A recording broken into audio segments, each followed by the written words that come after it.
This podcast is brought to you by Infinite Resources, a local staffing agency connecting diverse job candidates in central Iowa companies. Amplified. Grand Rising, everybody. In Internet land, this is Dr. Negus and Hotep coming with another episode of Babylon Makes the Rules. Before we get started, we were going to give a shout out to our sponsors, Infinite Resources, LLC, and Amplified DSM here in Des Moines, Iowa. We have a special show today. We have African scholar personified, Dr. Yusef Ben-Levy. He's a scholar of ancient and continental philosophy, classical African civilizations, and African American studies, education, sociology, and curriculum and disability studies. He's also a scholar of ancient biblical, ancient Egyptian, ancient Nubian, and Gnostic literature. He taught undergrad and grad courses at Northeastern Illinois University. He taught sociology, African history, and African American studies, as well as philosophy. This is Dr. Ben-Levy. Say hello to the folks, sir. Well, thank you very much, Dr. Negus, for inviting me.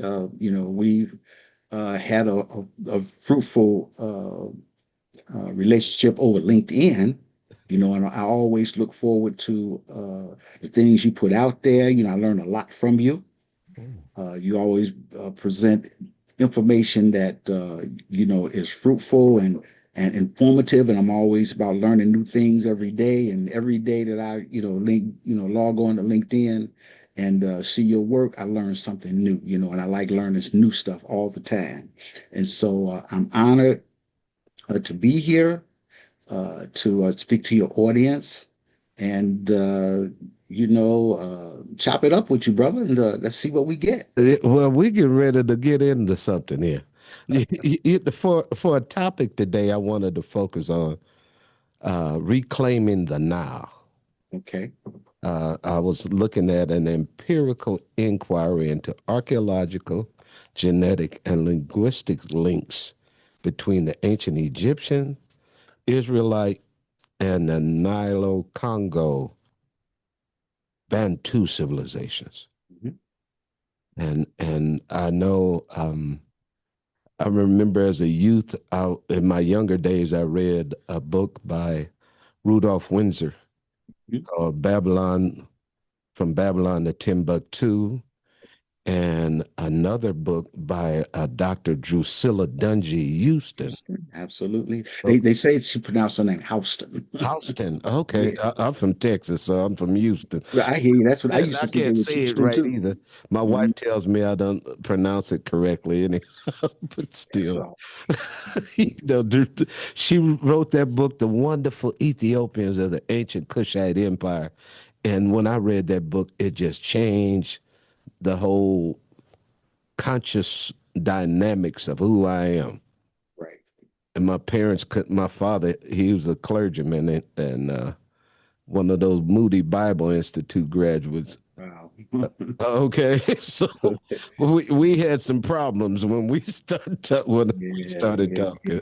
That's the citadel of evangelical learning, and of course it's right here in Chicago, downtown, and they pump out propagandist evangelical thought, and unfortunately we have a lot of Black people who are evangelicals, even if they don't think that they are. And most Black people are unaware that I don't give a damn if you're evangelical, a Baptist, a Protestant, a Presbyterian, Presbyterian or whatever, you a Protestant. And most do not know the distinction between that split that occurred when, Martin Luther attacked his 99 Theses, on the doors of that church and laid out his demands, which were an argument against what we think of as Catholicism today, and that split those two up. So, for a long time, when you said the church, what you meant was the Catholic Church. Correct. And of course, the Catholic Church is split up into many, many denominations and divisions. You have the Franciscans, and you have the Augustinians, and there's a whole bunch of them, and they all have particular types of doctrines and views that is interesting reading a look at it, the distinction between the Eastern Orthodox Church and what later became the Western Church, or the Roman Church, which wasn't really initially in Rome because the papacy initially was in Avignon in France. And so, but the Eastern Orthodox Church, of course, was important in that this is where Constantine was, and before there was a place called Istanbul in Turkey. It was known as Constantinople, that is Constantine's city. And it was really the seat of what we call Christianity back in those days. In fact, Catholics would argue that they don't worship Mary, but in the Orthodox Church, they have a concept, and I'm talking about what we call the Eastern Orthodox Church. They have a concept called Theotokos in Greek, which means God bearer, and that individual was Mary. At least how they constructed this idea of Mary or Miriam. The idea that Mary, what they call Mary Magdalene, is really a misnomer, because in order to understand a lot of that kind of stuff, it's almost imperative. In fact, it is imperative that you understand Hebrew for what we call the Old Testament, and Greek for what we call the New Testament. All right. In that Mary Magdalene, the name is really Miriam of Magdala. Magdala was a place in the land of Palestine. From the word Gadol, it means something tall. So she was from a place where there was a tower. So she was from that place. It's like they call me, Joseph from Chicago, because nobody had, like a last name in that regard. And, you'd be Negus right now from Des Moines, or originally from Houston. Yeah. And so that was very important. And of course, you got the mythos established by Pope Gregory that she was a prostitute and all that kind of stuff, because they were very on the surface anti-women. But that's a whole nother discussion by itself. But we often don't get a chance to understand those things, because I like to always explain to folks that in the land of Palestine back in those days, in the ancient times, people spoke Aramaic. How come the New Testament is not written in Aramaic? There are a couple of little verses in there. Yeah. How come it's not in Aramaic? How come it's in the language of the, mainly the intellectual oppressor class? Because the Romans were the oppressor class, speaking Latin, but they were basically a bunch of dummies. They relied on the Greeks for any type of knowledge or anything, and basically, all the philosophy stuff, that was all well and good with them. But what they wanted to do is learn from the Greeks. How can we make better machines to kill people? Because that, the Romans were killers. That's what they spent their life doing. And so that literature that exists around what came to be known as Christianity, because there wasn't no Christianity back then. They did have something called the Way, but nobody talks about that kind of thing right now. And partly that's because just looking at what they call the New Testament, and I keep saying what they call the New Testament, because nowhere in the book that is called the New Testament is it ever called that. Just like there's nowhere in what they call the Old Testament is it ever called the Old Testament. And we think, of that book as a hagiography in Greek, that is a holy scripture. But in fact, it's not holy at all. It's scripture in the sense that it was written, but holiness is another kind of thing. And we often don't look at its construction. We often think that it just fell down some kind of way out of heaven, and that quote, and I say in quotes, God decided to write this thing as if God needed to have the ability to write, which required a hand, and which was not even technically possible, but people kind of think that kind of thing. And so when I hear people saying that when you read where God walked, God spoke, these are what are known as anthropomorphisms. That is, these are ways that humans can relate to something that is essentially is unrelatable. In the book of Isaiah, it says, just as the heavens are higher than the earth, so are my ways higher than your ways, and my thoughts than your thoughts. And what that fundamentally means is that what they call God is not only unknown, but it is unknowable. And so when I hear, these ministers who say, I talked to God and God said this or that to me, I'm like, oh yeah, but he couldn't say that to me, because what's the difference? But anyway, most people don't look at the construction of the text, how they were put together.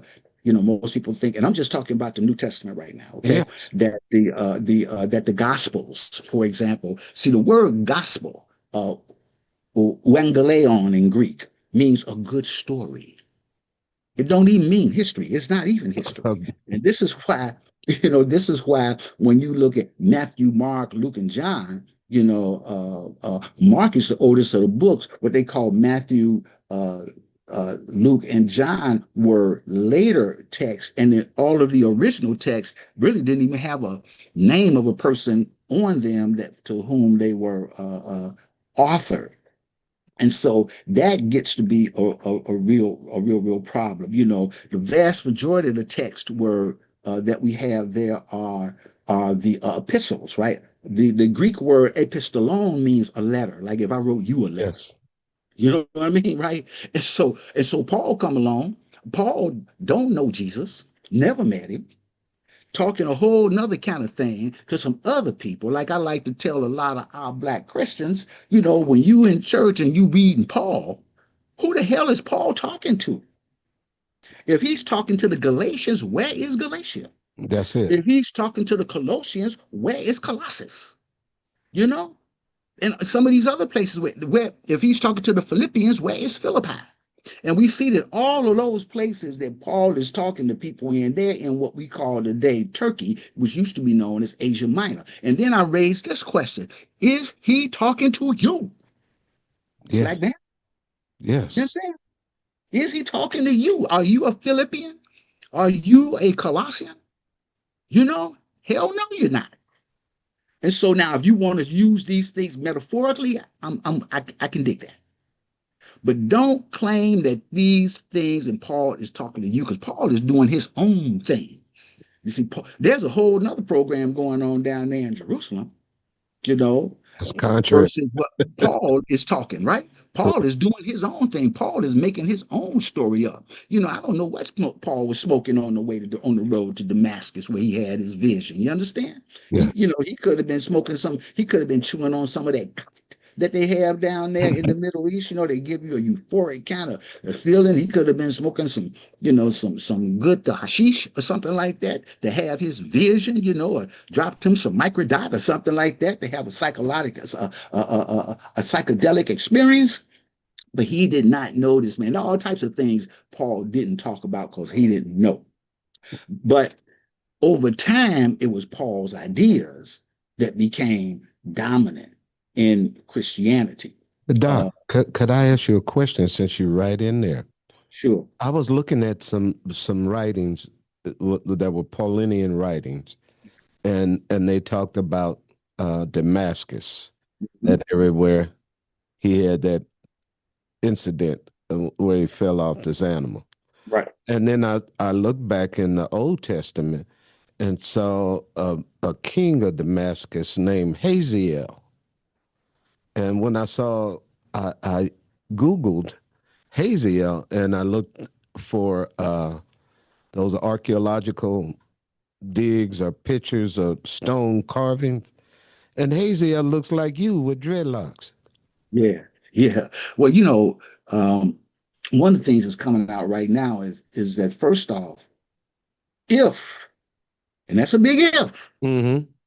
if Jesus even existed, he wouldn't have looked like that stringy haired white boy that they show all the time on TV. A lot of the scholars acknowledge him. Jesus was not a European white man with blonde hair and blue eyes. They all acknowledge that, but they won't go so far as to say, well, he was something that we would describe as a black man. However, uh, there are plenty of people who exist in the land of Palestine today. In fact, in Israel and on the West Bank and the Gaza, that people would consider to be black people, and they don't think of themselves as white or European at all. And so the question, the historic, the question archaeologically and otherwise is the quest for the historical Jesus. Yes. You see, they ain't found that yet, but you can see archaeological works and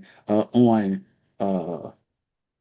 this place in the time of Jesus, this event in the time of Jesus, but they can't find Jesus. Now, Yeshua, the proper name, right? Because there was no J at that time in the Hebrew Aramaic language, because the J didn't show up until the 17th century. If you were in a amphitheater and you were down there at the bottom, because they were designed so that your voice projects a very interesting thing. If you go to a place like that and you go down at the bottom and you have the person you're with up at the top and you just talk normally, they can hear you. Yes. And you were to say, hey, Jesus, stand up, you would probably get 200 people to stand up, because it was a very common name, Yeshua. Mm-hmm. And like many other names. So people play it as if it's a very unique name. Now, one of the other things that happened relative to the New Testament, or what we call the New Testament, the Koine Diatheke, all right, is that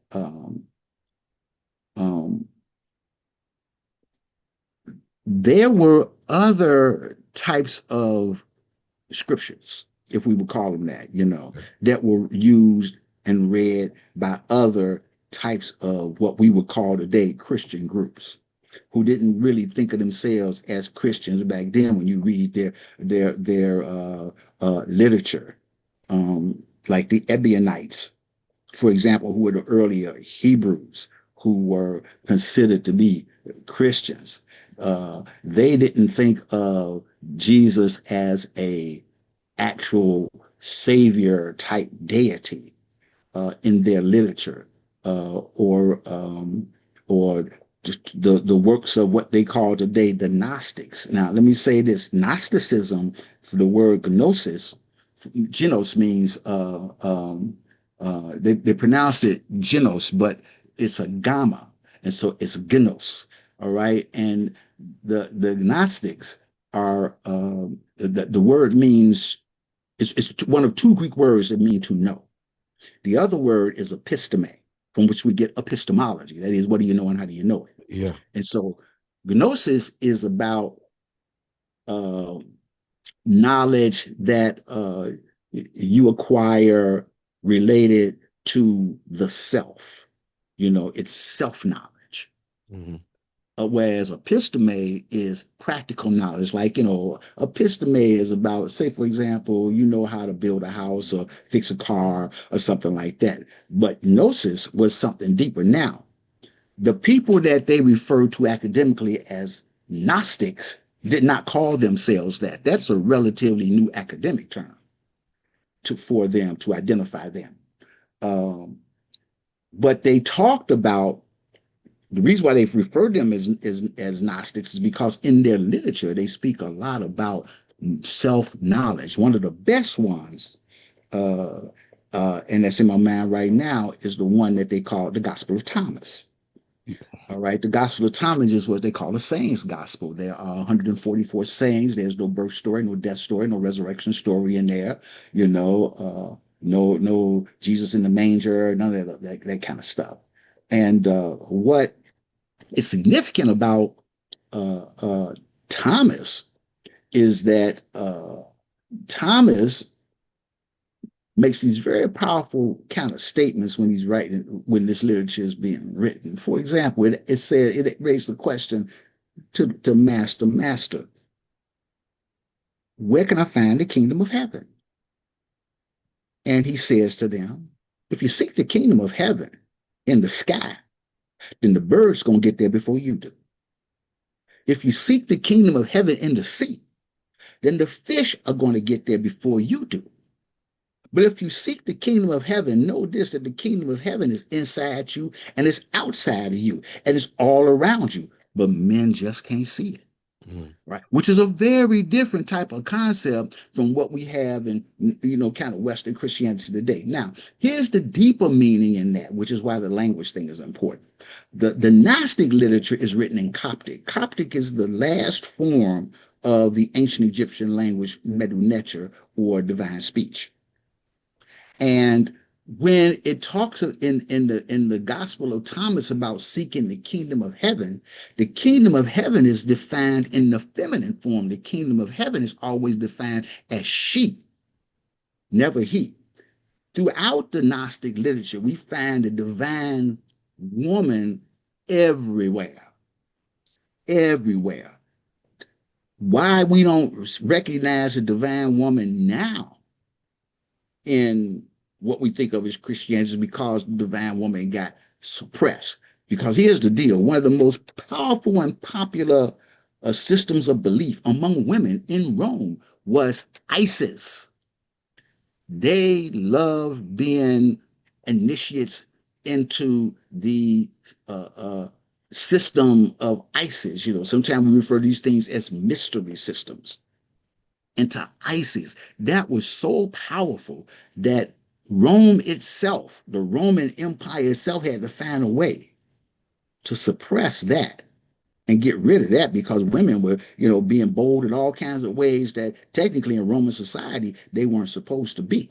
And so there's a lot of that kind of thing, going back to the so-called Gospels, the four Gospels. They only call them four Gospels because they chose four because of the directions of the winds in the heaven, north, south, east, and west. That's it. Ain't nothing special about it. That's when Bishop Irenaeus of Leon decided that he would accept these four. He chose those four because it had that kind of esoteric meaning at that time of the four winds of the heavens. And he was responsible in many ways for saying, going through the sifting process, like, no, we ain't going to use that text. No, we're not going to use that text, and so forth. I mean, there were several texts that were gotten rid of, several texts that were included later on. For example, Revelation was never in the original versions, and it went through several different editing processes. You had like the Shepherd of Hermes, for example, that was in there that they took that out. Because they thought it was a little dangerous for people to have. They added like Second John and several others that we don't have time to go through all of them right now. I think people should go and spend time looking up the origin and history of the Gospels and look up how they were composed and stuff like that.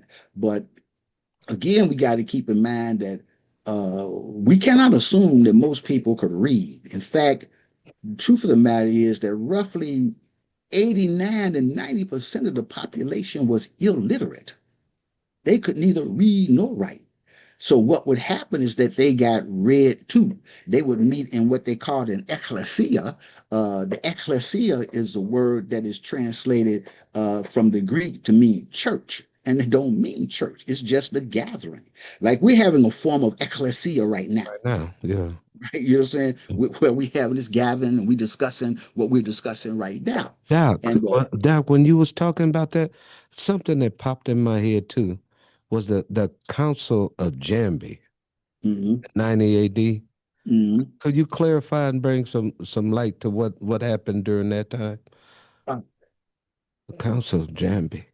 Yeah, I can't remember right now. Be straight. Okay, Let's be forgive me honest. for knocking you off track. I don't not because I know all those different ecumenical councils. Yeah, yeah, all those ecumenical councils. Too bad I don't have my little list of all of them here, but they're important because it's at the ecumenical councils, starting with Nicaea, Yes. right, in 325 AD, that we have Christian doctrine put together. It ain't got nothing to do with what the hell is in the Bible at all. Because again, some of these bishops and stuff that were invited to Nicaea, a lot of them couldn't read or write themselves. They were like people that we run in today who are preaching because they say they got the calling. All right. Too well.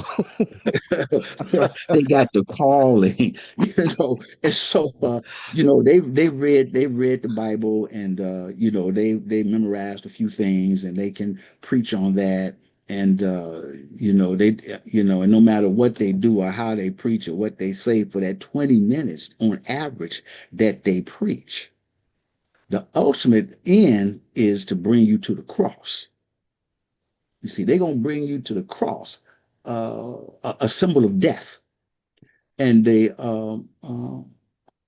and the whole idea is that Jesus died for your sins. That's a whole set of decisions that were made at these councils. And Nicaea was one of them. You had many of them. Laodicea. You had Trent, where they Yeah. decided on the Trinity, for Mhm. example. And that's a very interesting thing. I was looking at a program yesterday on TV. It was based in Africa. It was a drama, and they were having a party for the head of the family, the father, and they had the cake out there, and they cut the cake in the name of the Father, Son, and the Holy Spirit. And what people miss about that is, okay, you got the Father, you got the Son, but who is the Holy Spirit? Who is that? And when we go back and dig into that, right? We get Osiris, Isis, and Horus. In ancient Palestine, it was El, Asherah, and Baal. So these kind of Trinitarian things were very, very common, but the people who were putting that together, they also knew that the common people, the pagans, pagano meaning the common people, were aware of these various types of trinities, and they knew they just had to mesh it in to make it, because in order for them to bring people into the church that they had to incorporate many other traditional and common beliefs that we call pagan, so that people would find them acceptable. They just changed the name of it. You know what I mean? It's like what they're doing with DEI right now. A lot of organizations are being smart, and they're changing it from DEI to something else dealing with equality or something else, but they're not using that whole term that just mean black people. They Since you said that, it puts me where I had this question I wanted to ask you about. Okay. What material and architectural evidence supports a cultural continuity between the Nile Valley civilization and the Nilo Congo Bantu society? Yeah. Well, let me say this to start. Um, I'll give you an example of a text from ancient Kemet, Harkuf. Harkuf, when he went on his journey down the Nile, he went so far that when he came back, he brought back animals that can only be found in the Congo. Okay. And it has been recognized now that the Congo was an extension of what we call the Nile. So they went a long, long way. This is also true in the tale of the excellent follower that they refer to as the shipwrecked sailor. He too went on this long, long journey, and he encounters all these different types of animals and stuff that he brings back that are not essentially a part of, that you don't find them in Nile Valley societies on either Yes. side of the Nile, right? And so the implication of that is that, first off, when it comes to the language itself starts in the what we think of as the South, in terms of the Nile, and we think of, the fifth cataract, the sixth cataract, down around where beyond what we think of as Khartoum today, where the blue and the white Nile meet as they move forward. You have uh, um, all types of examples of the language. Because here's the deal. When we study Medu Neter, what we call the classical language, it's from what we call the Middle Kingdom, because that was kind of the classical period when the language was being used. However, the text that we often read in Medu Neter in the classical language were actually originally written in hieratic, because that was the language that describes the stuff that they learned early on. Now, sure, the Medu Neter, that is the images you see of the birds and the all that kind of stuff, and Medu Neter is a representation of everything you could think of that was around them in their daily life, whether it was the animals or images of flagpoles or boats or whatever. These were things that are around them in their existence every day. And often, I've run into people, and myself included, been there when you walking around and you seeing all them birds and little things that are going on. You seeing the glyphs walking around every day around you.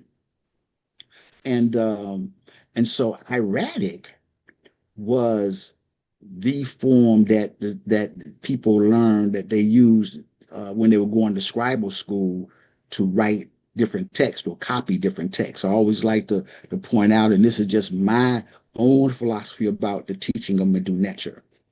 They didn't have any grammar books, but yet they were able to understand and organize sentences in a way where you had a subject, a verb, an object, an adjective, adverb, and so forth. That all that stuff we learned from the Greco-Roman grammatical books, but they didn't have that. And so oftentimes when I teach Medu Neter, I try to avoid as much grammar as I possibly can. Because to me, it bogs people down. Now, most of us who have studied Medu Neter in a very formal way will acknowledge that it helped us learn English grammar. All right, hands down.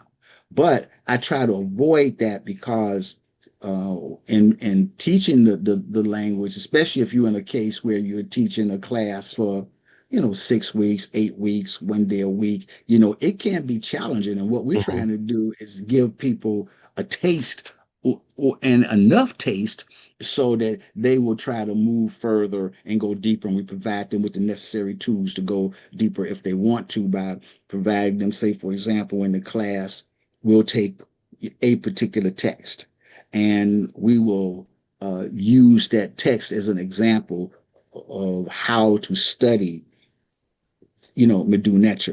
Like there isn't a text in Medu Neter that doesn't have all of the, especially the larger ones, that don't have all of the grammar stuff in them, all of them. And so it requires taking a lot of time to really get familiar with that. In fact, that's not much different from what most so-called Egyptologists do. What most Egyptologists do is they study a particular text, and they may know the hell out of that text backwards and forwards, but they may not know another. Very few of them, in fact, in most cases today, people who study Egyptology, and I'm talking about the whites and some blacks, um, they don't teach how to how to draw the glyphs. This is something I've noticed going back from the time that I started learning glyphs with Dr. James Allen, who at the time, there was only one book that everybody in the world who studied Medu Neter used, and that was Alan Gardiner's Egyptian Grammar. All other books on ancient Egyptian grammar used that book in one form or another as their foundations in terms of the different signs and how they're organized and so forth. And in his class that I took, we learned how to draw glyphs. Mm. And to me, drawing the glyphs is very important because it gives you a certain connection to the language that you otherwise wouldn't have. Most people learn like what they have a transliteration script that identified, and you learn that, you see the transliteration script in a lot of books, but they will mostly use that because it's quicker to write versus drawing glyphs. I'm all about drawing glyphs, and I think most of the people that like in the Kemetic Institute, I know Dr. Mario Beatty, Sister Ricchetti, I'm in Dr. Ricchetti, I'm in and several others. We teach drawing the glyphs, all right, because it gives you a certain kind of connection it's a way of making the language speak back to you. So in saying that, um, each of the many types of groups that we see there, that George Reisner from Harvard referred to as the A group, the C group, the B group, and all that. I wrote a whole paper on that I called the problem with the alphabet soup, because all these people did have names, and rather than focus on what their names were, Europeans tend to lump people into one thing, a taxonomy. They say, hell, we don't want to dealing with the Magi or the Punites or whatever. We're going to just call them the A group, But all these people also had a form of the language that they spoke. It's like, you know, here in the States, right? Black folks here in Chicago, whether you live on the south side or the west side, have different kind of jargon in certain kind of ways. And if you go to St. Louis, go down to the Lou, they got another form. And of course, if you go down to Texas, they got another form. You see what I'm saying? And you have to maybe pick up and learn how people say that thing down there. And so it's no different in Medu Neter and among all these people. And this is true of the language as you go further and further back, Mm. because you have, for example, among what they call the Nilo-Saharan languages, all right? Mm. Nilo-Saharan, particularly Nobin.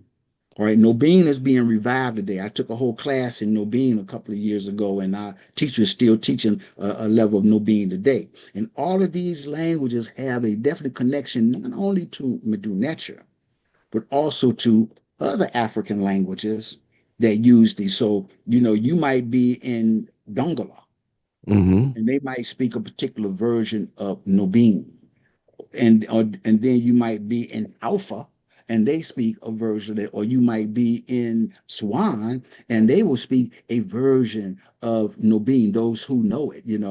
But all of those are also connected to what's going on, whether you're in the Congo and the Sahara.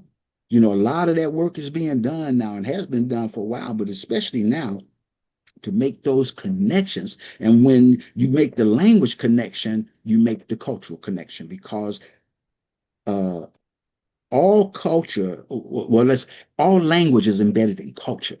Gotcha. And you understand, and it is the culture that you learn by learning the language. I mean, You I've studied. you Go, got go me ahead. going here, Doc, because you just so full of information, man. But I remember sitting in a lecture at Texas Southern University Mhm. back in the late 1980s, and Dr. Yusef Ben-Yakanan, Yeah, Dr. Ben. he was there, and he was the book he wrote, The Black Man and the Black Nile. Man of Denial, yeah. And Yeah, his family. Hmm. and he brought out the information about the Twa people and Yeah. and and the statue of Bess. I'm best. Yep. Yeah, the little 12 man with his fist up in there and his Yeah, tongue yeah, out. yeah, yeah, yeah. He stated that they were the people, the best brought language to the world. Yeah, because where were they? In the Congo. Right there in the heart. Right there in the Congo. Right You in know, the these are the heart. people they went, even Harkuf and some of the others, when they went on these journeys, they brought these people back with them, you know, but they also recognized that that was the place where uh ancient Egyptian civilization started, all right? Yes. Uh and because and even to the point where, let's take for example, um during the 25th dynasty, which is the only one that the Europeans want to give us, right? They don't deny that. Yeah, but they were blacks, they were Africans. Not to, without acknowledging that all of them were Africans until we get up to, you know, where the Greeks and Romans and so forth show up. Um, at the place they call Juwa in Meroitic, in the Meroitic language, Juwa, which means holy mountain, that the Arabs call uh, uh, uh, um, Jebel Barkal, which is this mountain that has a temple inside of it that has this look of a snake, right? Like a cobra. That's what they saw it to be. And there are certain times during the day where the sun would rise up and would form a disc over the top of it. And so they gave all type of representation of that. But in front of that was this huge temple to Amun. All right. And I'll speak to that Amun thing in a minute. Don't let me forget. Uh, and this is where the pharaohs, and we'll talk about that word pharaoh. Don't let me forget to explain what that is. Uh, this is where the pharaohs went for their coronation, because this was the land they call Tanecher, all right, the land of the deities. All right, this was the foundation of the deities down there, and they had this special temple down there where they would go, a huge temple that they would go to and get honored and accepted and worshiped there. And so it had major rooms. Of course, we got El Kuru and Nuri, where the pyramid fields are, where they got more pyramids down there than they got even up what we might call down the Nile, and what we think of as, you know, Egypt or Kemet classically today. And but they don't try to acknowledge that or say that, you know, in fact, you know, people go down there and they can walk around all day long and see the pyramids, and, you know, and even go into some of them sometime, versus, you know, when they go up to see Giza, where the Great Pyramids are, that people always think about, they miss out. But there's a lot down there in what we think of as ancient Kush. Sudan. A lot, a whole lot down there. What, or, you know, or what they call ancient Nubia. Even though it's important to recognize that the term Nubia, which was believed to come from the ancient Medu Neter word Nebu, which means gold, is a relatively new academic term. See, the people back then didn't call themselves Nubians. They were recognized by the various peoples that they were, and the regions where they lived, which also meant that many of them had dialectical streams Mm. that were relative and related to, or related to things like what they call Meroitic, the Meroitic language. Okay, because there were two major communities down there. There was Meroe and there was Nepatet, as it was properly Mm. called, right? And even there, you have variations and differences. Now, a lot of the Meroitic language has been translated, and we know a lot about it now. A lot about it. You know, what they call their rulers. You know, like a Kore for the male and Kendeke for the female. We get the word Candace from that, and many other texts. You find that to show you the importance of Amun down there. You know, you have these Kendeke, like Amanatore, Amanarenas, you know, Amun is in their name. in what they call honorific transposition, where the title of the deity is always up front, and Amen is always up front in their name. Amen Arenas, Amen Natore, all right, and several others. So that place was very, very, very, very significant. And the problem that has existed in the study of Egypt is that the European Egyptologists have always cut that off from the rest of Nile Valley society and didn't want to acknowledge what was in front of their face, and that this was a constant interchange of peoples and ideas and everything, right? But that started in the south, because up there in what we call lower Egypt was nothing but swampland. Yeah. Nothing but swampland. So that's a whole area of study and work that is done. I'm a part of an organization called the William Leo Hansberry Society. You can look it up. Yes. The William Leo Hansberry Society that I'm a member of, and we have some amazing brothers and sisters who are archaeologists and Nubianologists and Egyptologists. These sisters are like off the chain. Cold peace. Huh? Cold peace. Oh, brother, look here. And I mean, literally, they've been over there and doing digging and things like that. And I'll never forget, we were at a conference 2 years ago here in Chicago. ASOR, the American School of Overseas Research, is called now. It used to be called the American School of Oriental Research. Okay. But because of the problems with the notion of Orientalism, they had a big debate and decided to change the name from Oriental to overseas. Sir, And in that too, it was just you brought up Amen, and you was also yes, good point. bring up Okay, Pharaoh too. yeah. Here's the deal. In Medu Neter, it is not pronounced Amen, because the symbol, which is a reed leaf at the beginning of the word that we call Amen, is really pronounced E. So it's Eman, not Ah. The Ah is a different type of a bird. It's a bird. There are actually two forms. There's the vulture, and then there's the arm that's stretched out. Those are Ah. But the letter for in that word is E. So it's pronounced Yemen, and it means hidden or unknown. They had a saying, it is before Yemen, who though hidden is the source of all life, all power, and all health. This is why I get on the Christians who like to say they used to celebrate, worship idols. And like, you don't? Mm-hmm. You don't? Oh, you mean that thing you can't hanging around your neck in your church when you got that man hanging up like that? That ain't an idol in the classic sense of what an idol is. Absolutely.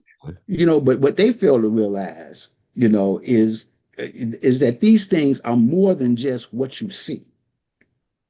And that's a part of our miseducation, is that we miss that whole thing. So I want to lay it out there. And then there's Pharaoh. Pharaoh comes from the Greek word per-a-a, and in Greek and in Coptic it came to be pronounced par-o. All right, so we get Pharaoh, but in Medu Neter it's Nasut, and it's a compound word. It literally means one who comes from the sut plant, and the sut plant is a plant that only grows in the Sudan.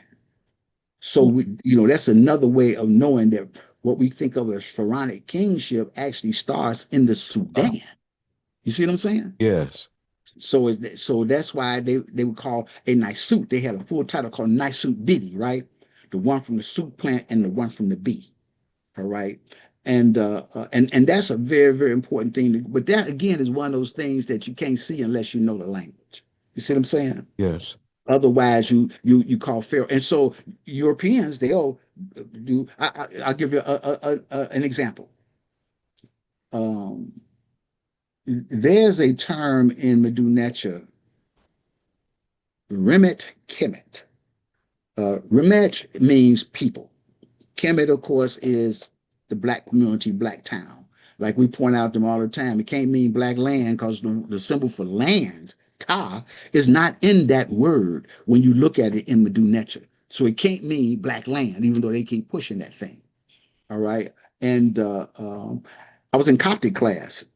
And so in Coptic, they have a very similar term to Remish Kemet, pronounced Reme Keme. And so a professor asked, what does that word mean? And so one of our Kemetic Institute sisters was in the class, said it means black people. He said, no, it means Egyptians. Mm. But, he knew that we knew.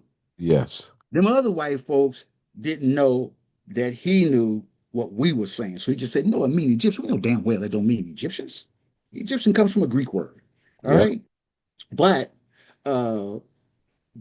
it's just goes to show you that many of them know, but they won't say. At all. You understand? And as long as they can keep that myth going, they're going to continue to do it.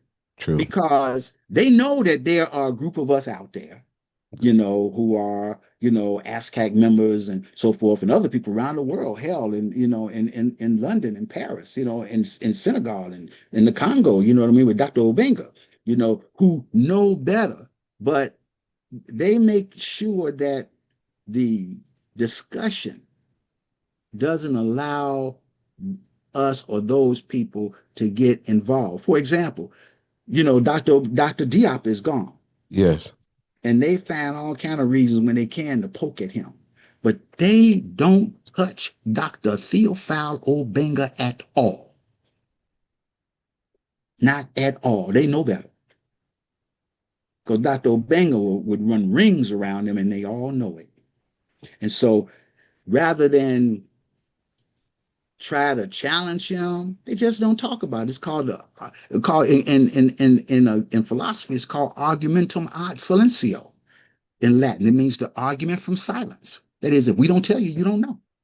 Fact. And that's what happened to a lot of us. You did? True. Doc, also another query that popped up. Before I forget, let's make sure we hit that Old Testament now. Talk about the Israelites. Okay, because that's what I was going to bring it into about the Old Testament. I was going to ask, well, what is some of the genetic markers connected ancient Nile Valley and the Levidian populations and with the present day Bantu speaking people? Oh, I think that there's a lot. Because here's the deal. Let's go to two places. I think about 2 Kings 25 and Jeremiah 44. All right. All right. When the Babylonians come in and they, well, even before then, the Assyrians, under Sennacherib, when the Assyrians come in and attack Hezekiah, you know who runs them off? Taharka. From Cush. That's right. Now, check this out. The Cushites remained in the land of Palestine for 300 years. Now, think about that. There are markers of that everywhere in the archaeology. 300 years. Now, understand this thing we live in ain't even 250 good yet. Not right? at all. 300 years, them Cushites were there. Oh, and when they ran the Assyrians off. All right. Of course, later on, the Babylonians are there, but Taharka and them are running everything. And when, and if we know anything about ancient warfare, is that when they run people off and they set up these various, what they call garrisons or temples, because they found all type of temples and stuff like that all around ancient Palestine, indicative of that. Back in February, I took a class because I'm a member of the Biblical Archaeology Society and have been since they started over 40 years ago. And they have all these interesting classes. So I took a class, it was called Egypt and the Bible with Dr. Gary Rinsberg. He's at Rutgers University. In fact, he was the office mate of what's his name, Bernal, all right, who Okay. wrote Black Athena. Black Athena. Yeah, Yeah. yeah, he was his office mate, Okay.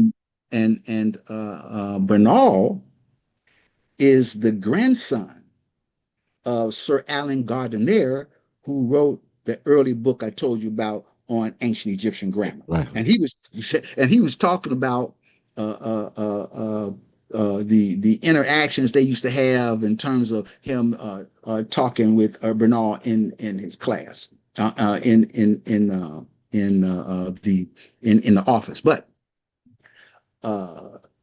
Dr. Rensburg pointed out in the class. That's when it really made sense when he said they were there, the Cushites were there for 300 years. And then he showed all these examples of where there were these settlements of what he called Jews all throughout damn Africa.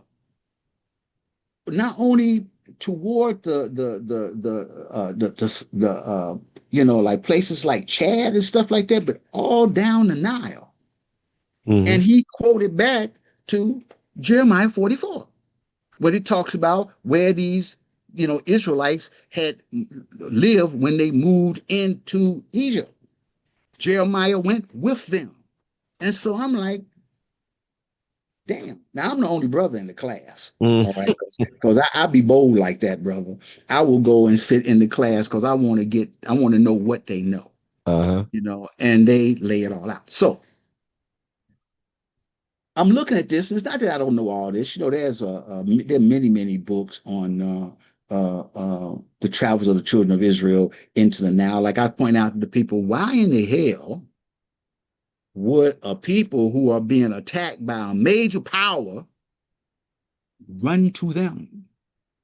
If somebody coming after you like that, you running the hell away from them. That's a And fact. where was the way to run? Egypt. They understood that. And that's where they went. And that's where they stayed. And that's where they set up shop. But again, with the Ashkenazim and that whole history, which is a whole nother thing by itself on how they got to be who they claim to be right now and the control they have over in the land of Israel. Like I tell people, ain't no place called the land of Israel in the Bible or the Tanakh. Ain't no place like that. So these people are down there. They are setting up shop. Because check this out. At Elephantine Island, Okay. outside of the temple in Jerusalem, the only other temple that existed was sitting on Elephantine Island. What they call the Temple of Yehu. All right. And there were Israelites that were there. And guess who was running Elephantine Island at that time? A family of Cushites. My good sister, Dr. Solange Ashby, she wrote a book called Calling Out ISIS. She did her whole PhD dissertation on that whole family that existed on the island of Elephantine. And she looks at like Meroitic and Greek and Demotic and stuff like that text. But there were Israelites who were there on that island for a very long time. I think it was Domitian who shut the temple down. But for a long time, those quote Jews, see, we have to be careful when they say that, all right? Because Jew mean Bnei Israel, the children of Israel. Like I like to point out to people, you don't see anywhere in the Torah, as they call it, where it says, and the Lord spoke unto Moses, saying, speak unto the Jewish people. Not at all. Right? It says, the Lord spoke unto Moses, saying, speak unto the children of Israel.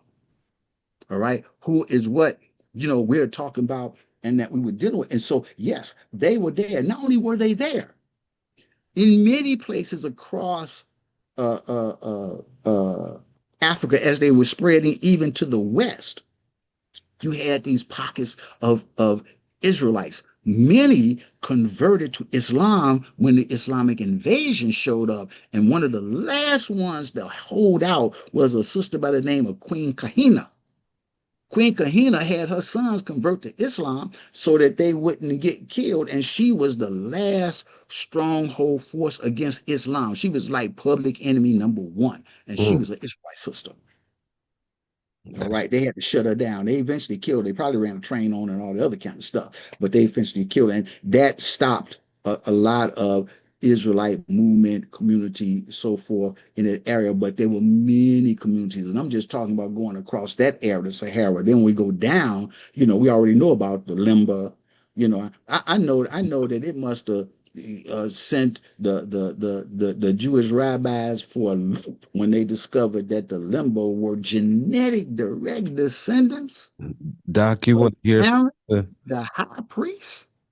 I just this yesterday I had a young man who was a Washington Mandela fellow who's here from Zambia, and he was here for 6 weeks, and he's from the Limba Mm-hmm. tribe, and he wasn't aware of the genetic connection. And a young man in his early 20s, 24, 25 years old, a beekeeper. But we had that conversation, Mm-hmm. and I was bringing that information to him, and he brought me a gift back from Zambia, and it was a Igoni warrior headdress with the lion's mane on it. Right. And he said, Dr. Nagus, he said, I brought this because I looked and I felt and I know that you're a warrior, Mm-hmm. and I wanted you to have this.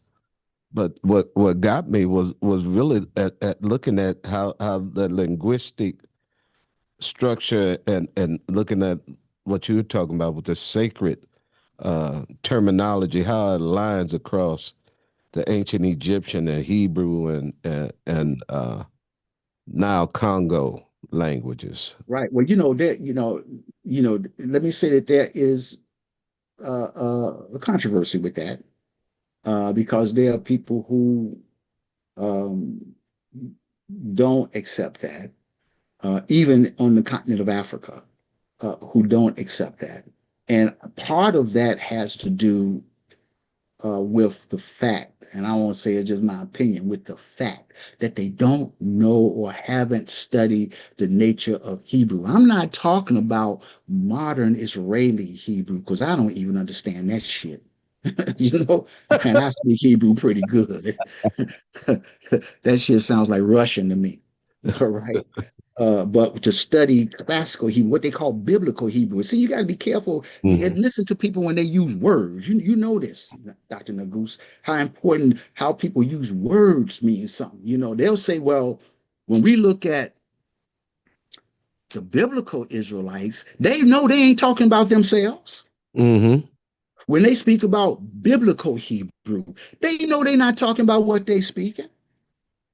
They know that's all very, very different. That's a very different time and a very different place that they are studying. Now, granted, they've revealed a lot, right? They revealed a lot about, certain things and places that are listed in the Old Testament, in the Tanakh, that don't line up with what's in the Tanakh. Yeah. Sometimes when you start digging in the ground, you see things don't set up in terms of times and all this other kind of stuff. Now, even though uh, the whole question of chronology, I've had issues with since forever, because we're using the calendar established by Pope Gregory. They got rid of the Julian calendar. The Julian calendar under Julius Caesar was based on the ancient Egyptian calendar. And so this calendar we got uses this question. We had to ask the question, well, when was year one? And this is under the guy by the name of Dionysius Exiguus. They call him Dennis the Little. Dionysius Exiguus decided on when year one would be. Now, when year one was established, it was 4 years off. So that technically today, this is 2025, but it's really 2029. All right. Um, and yet, chronologies are built on that particular dating system. And whenever you look at dating of the ancient world, theirs is based on the chronology of ancient Egypt. Everything flows around ancient Egypt. But yet, we know that ancient Egypt is a lot older. Okay, so they say, for example, that the first dynasty is at 3200 BC, but that's only because in the very early beginnings of the study of what we think of as European archaeology, I'm talking about, Assyriology and Egyptology. They kind of come on around the same time. They were trying to justify what was happening in the Bible. A man by the name of William Foxwell Albright, who was I think he was at Princeton. I can't remember exactly, Princeton or Yale. They were trying to prove the Bible, and so their thing was that Abraham came from Mesopotamia. They had to be first. The Egyptians came along later, so that Egypt was influenced by Babylonia. All right. Of course, we know that's all not true now. There's a whole different kind of story going on, and we see that where Egypt possibly influenced Babylonia. In particular, we're talking about Sumeria. Yeah. Because see, the thing with Sumeria is, well, we don't really know. Those people were different, and we don't really know what they were like. They call them the blackheads. Yeah, the blackhead ones, the Seek Gaaga, right. And I read a little Akkadian, you understand? And I read it, right? Seek Gaaga. And so I'm like, whenever they do that, that means that these are black people they run into, but they don't want to say that. They don't want to say that. And so, for example, you have in early Mesopotamian text, you read about two places, Magan and Meluha. All right. Magan and Meluha are India and Egypt. All right. And they have relationships going on. All right. They're doing trade and so forth. In fact, in fact, there's one a young Hansberry sisters. Her name is Anissa Malbosian. She just got her PhD year before last, and she's at the Brooklyn Museum. She got it at the University of Ontario. She's from Canada, and so she's working on a whole exhibit. But her work, her dissertation is on ceramic trade between India and Kush. Ceramics. You understand? Yeah. So so she's working on a whole exhibit now at the Brooklyn Museum around stuff like that. And so there was a lot going on that oftentimes is not really analyzed, partly because they don't want to take, every time, as they say, the deeper they dig, the blacker it gets. Yes. Right. And so they don't want to acknowledge that this game is being challenged in certain ways. They just had the funeral of a man by the name of Dr. Chris Arrett yesterday. Chris Arrett wrote a book. I just get the title right quick.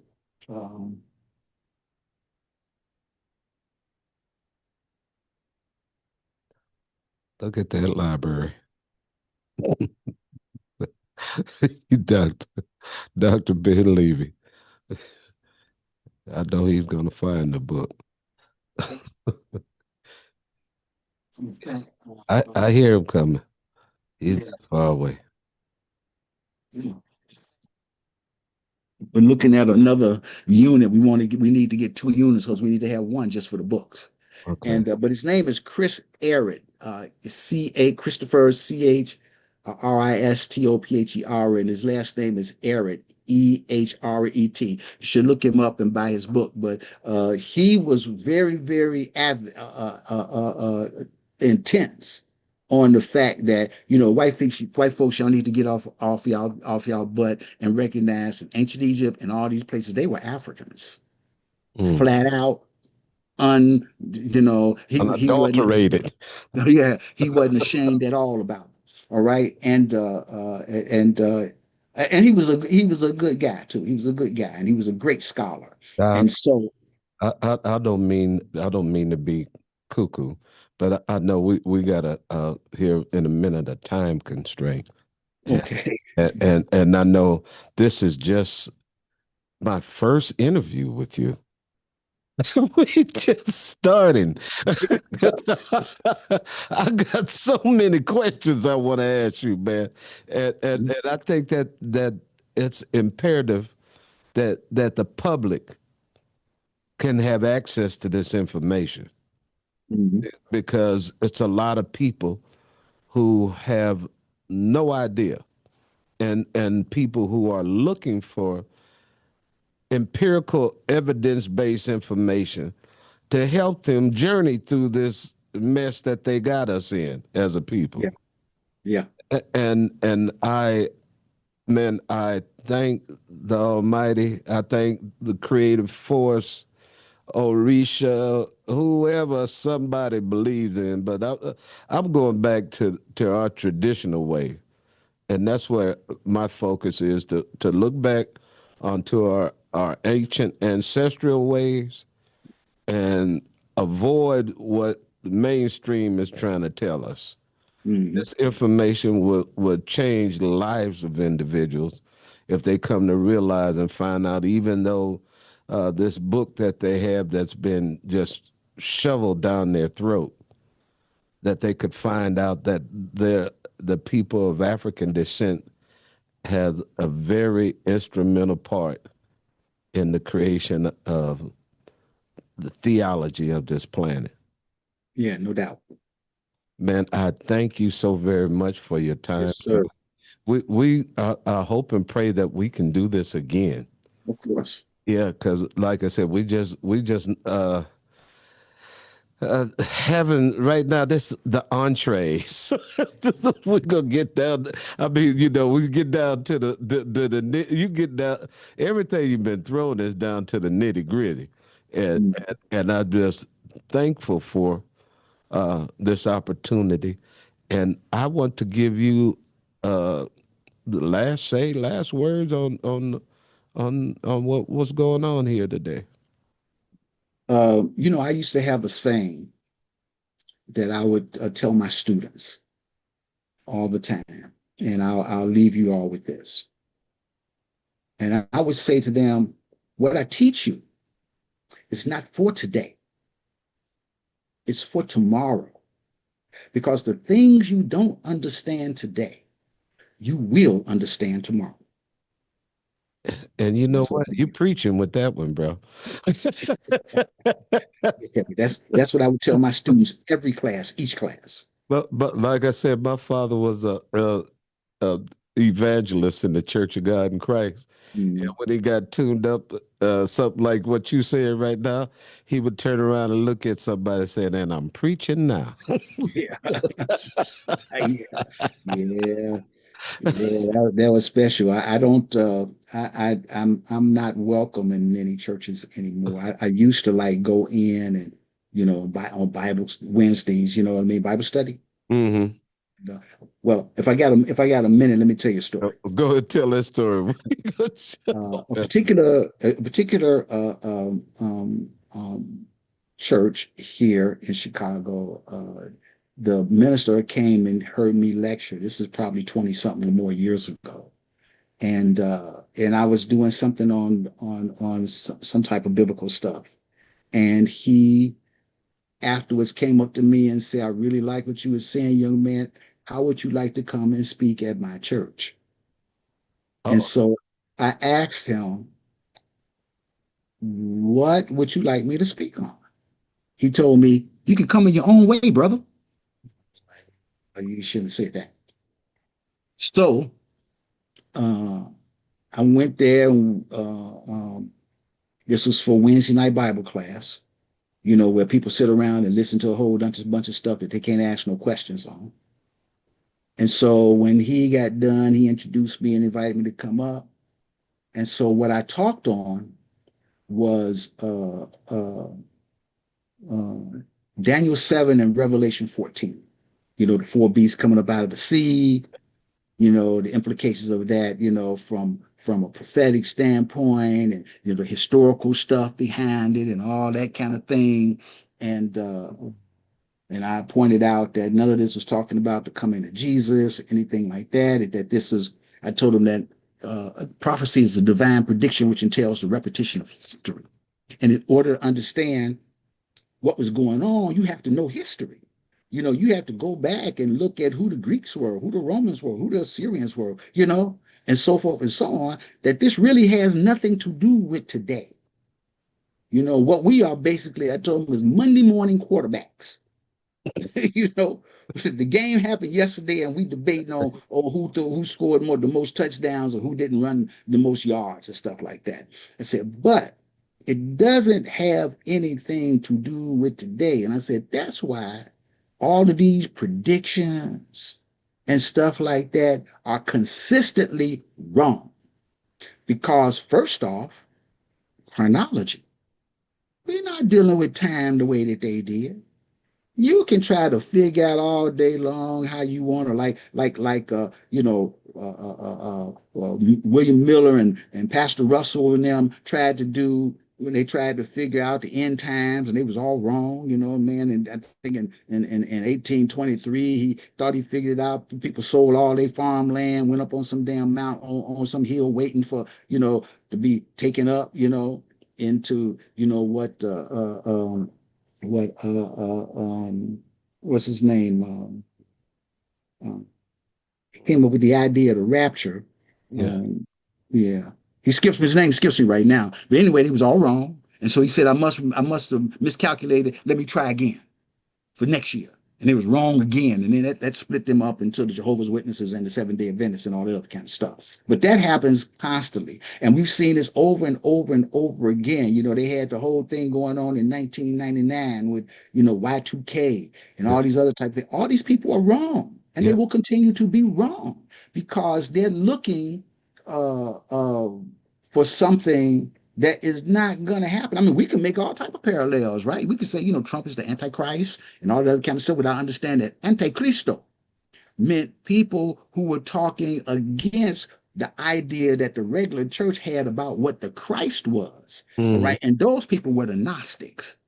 They were the antichrist, or anybody else. Antichrist means you just against somebody's like being a heresy. Heresis in Greek means that you just don't agree with me and I don't agree with you, and you know we at each other over stuff like that. You know, we see a lot of that kind of foolishness that goes on. You know, they expect the Antichrist to be some man with the devil and all the other kind of stuff. And it really means that, you know, we got people who don't agree with you. The Democrats don't agree with the Republicans. So they Antichrist on both sides. And the fact that the word Christo, means that they mean anoint, like Creflo Dollar talking about the anointing and all that shit, really has to do with having oil poured upon you, mainly olive oil. Olive oil. Right? Olive oil, right? And like I used to tell people all the time, when you get your butt up in the morning, you wash yourself up and you put your Jergens or your baby oil or whatever the hell you put on you to lather up, you have anointed yourself. You see? And that's all it means. It's like some shea butter. That's all it means. Man, I am elated. Man, I love you and ain't in a funny bone in my body, man.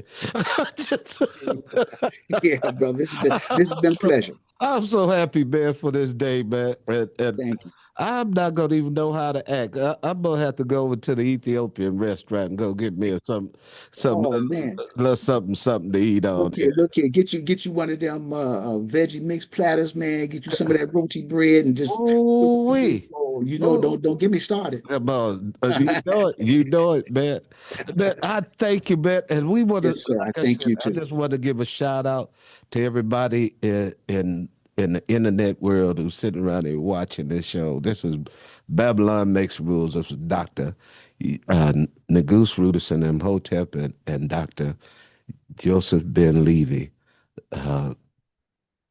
Just an exceptional African scholar, and I'm thankful for this opportunity. I hope everyone who lend the ear take consideration of this information because it is empirical. Mhm. Everybody have a great day. All right. Great day too. Hotep, my brothers. Hotep, bro.